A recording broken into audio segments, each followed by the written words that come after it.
Here we go.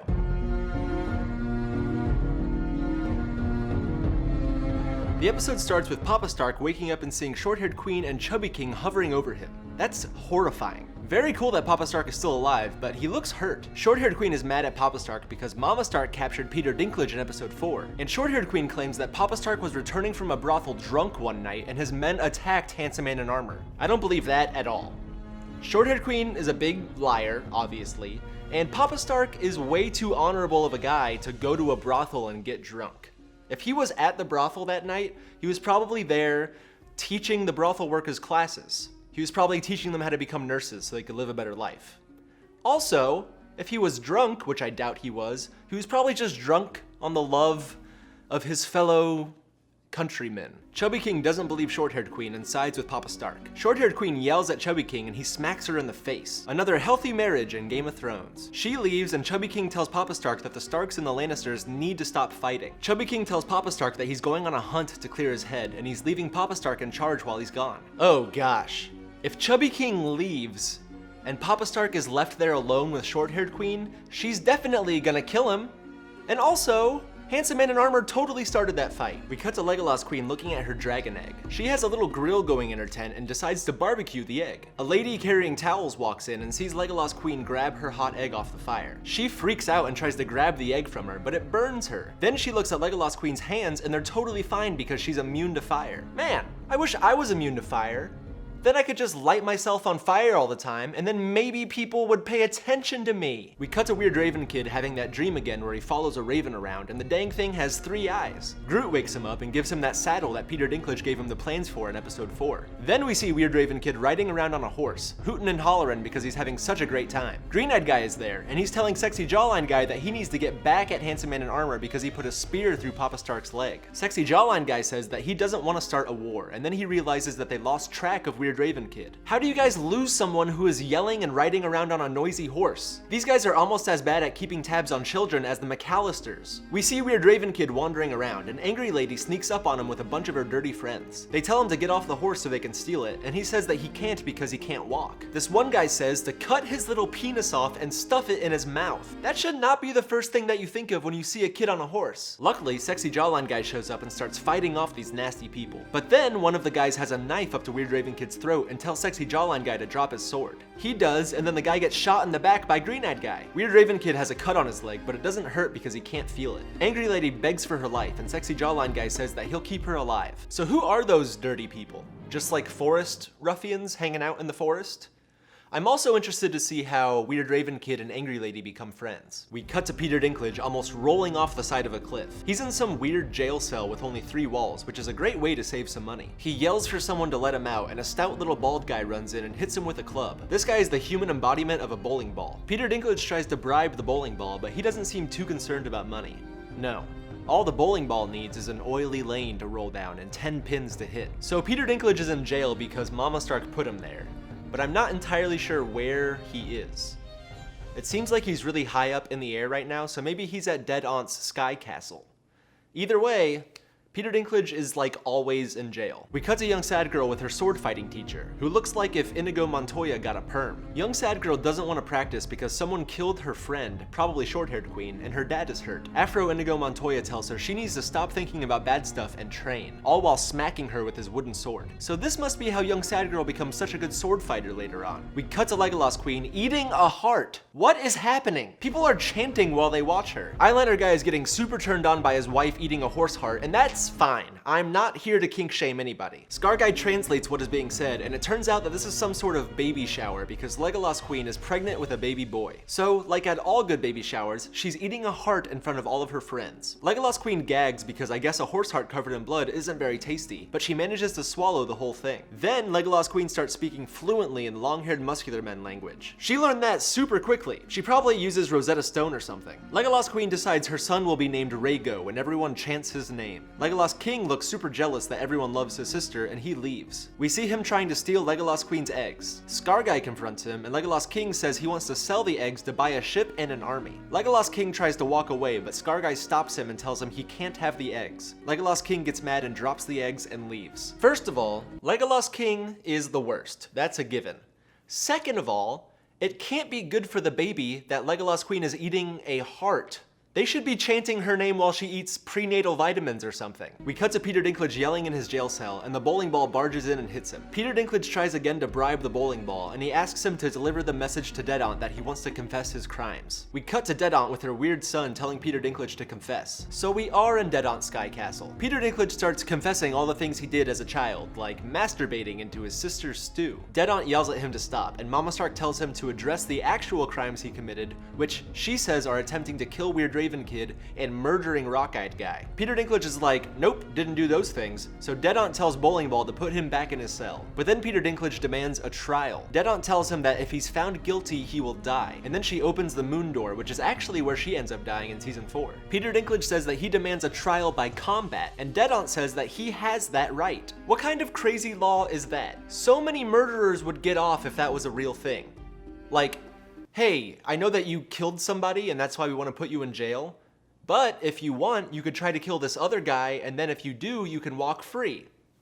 A bunch of men say that they want to fight for Dead Aunt, and then Peter Dinklage says that he names his brother, Handsome Man in Armor, as his champion. Everybody gasps, but Dead Aunt quickly says that Handsome Man in Armor is too far away and she wants to have the trial today. So much for that plan. Peter Dinklage then turns to the crowd and asks for a volunteer. Everybody laughs at him, but then Greasy Mullet Guy says that he'll fight for him. Yes! So Greasy Mullet Guy is going to save Peter Dinklage, and then they're going to become best friends. We cut to Chubby King getting drunk on his hunt, and Short King is there. Short King is Chubby King's brother, and I think he's gay, and that's about all I know about him. Short King yells at Chubby King about something, and Chubby King drinks even more. I feel like hunting while drunk is probably not a very good idea.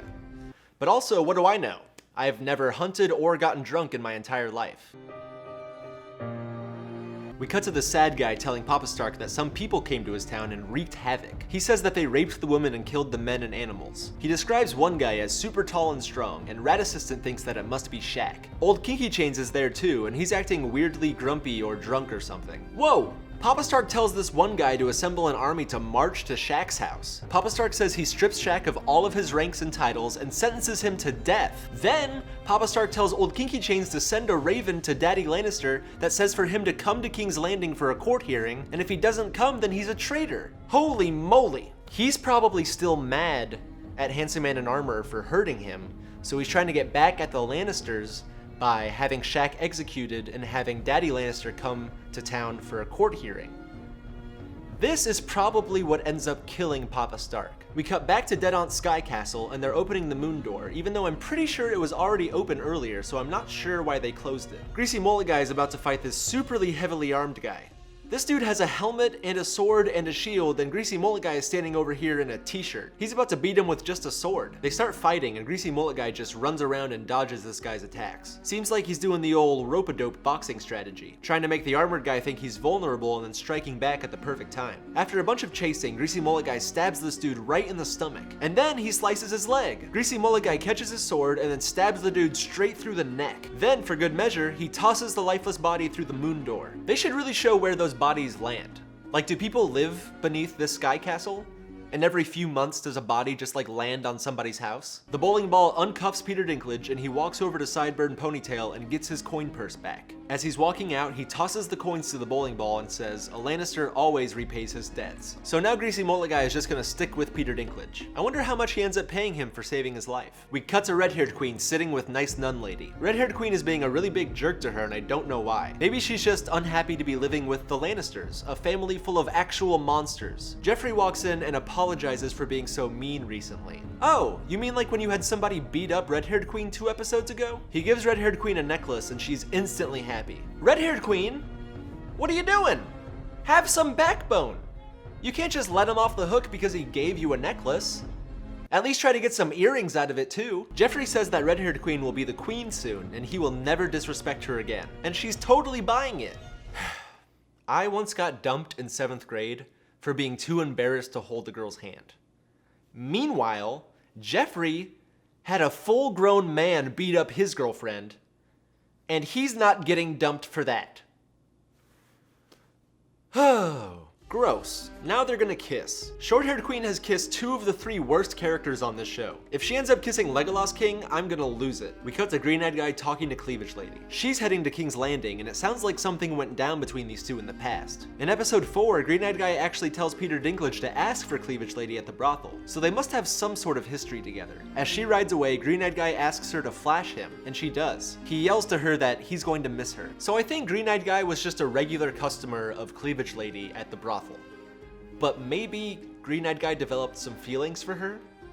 It's Green-Eyed Guy! I have no idea what's going on. We cut to Papa Stark telling Red-Haired Queen and Young Sad Girl that he's sending them back to Winterfell. They both want to stay, but Papa Stark tells them it's for their safety. Red-Haired Queen mentions that Joffrey is nothing like Chubby King, and that seems to spark something in Papa Stark. He sits at his desk and opens up that book from episode 4 of all the lineages in the 7 kingdoms. He flips to Chubby King's family and begins reading their descriptions. Everyone in the whole family has black hair, until he gets to Joffrey. He totally just figured out that Joffrey is not Chubby King's son.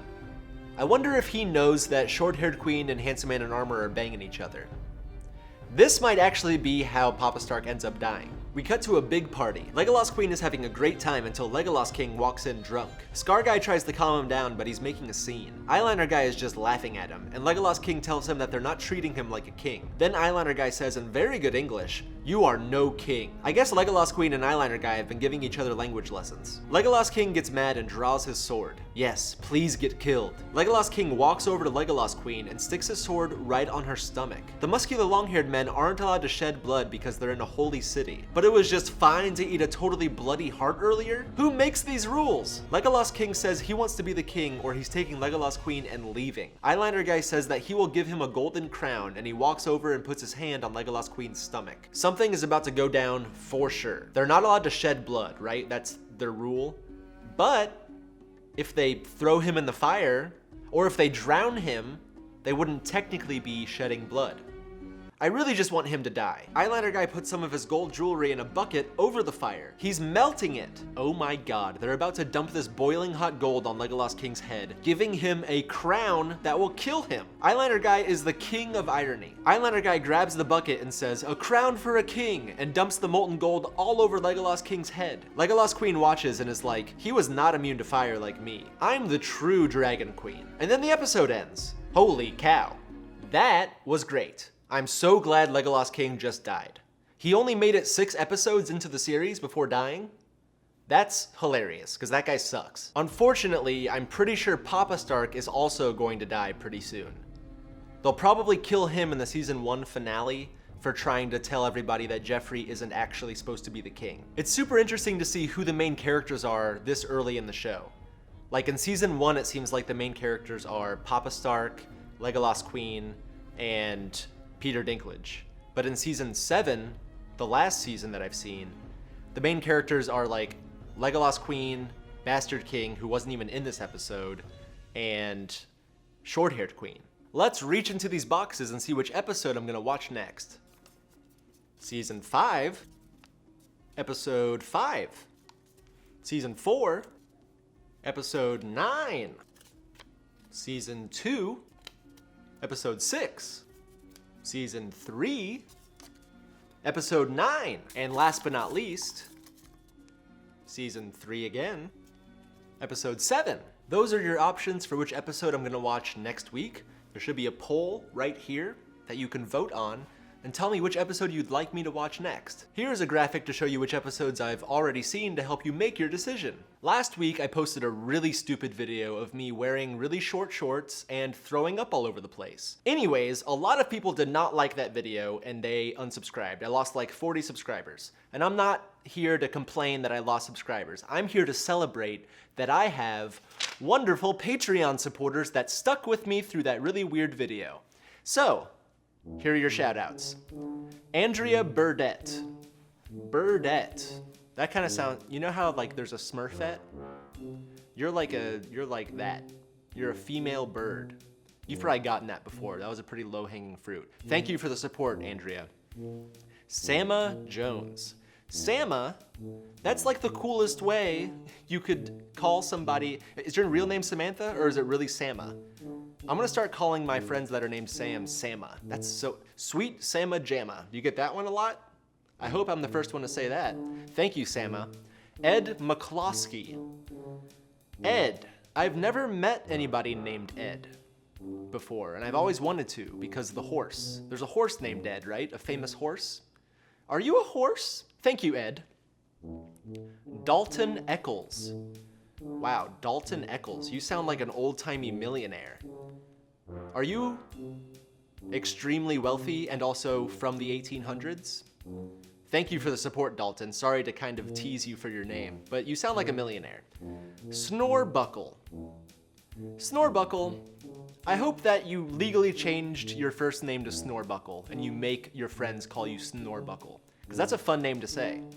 If we worked together or something and I got to say your name all the time, like, hey Snorbuckle, can you pass me the papers?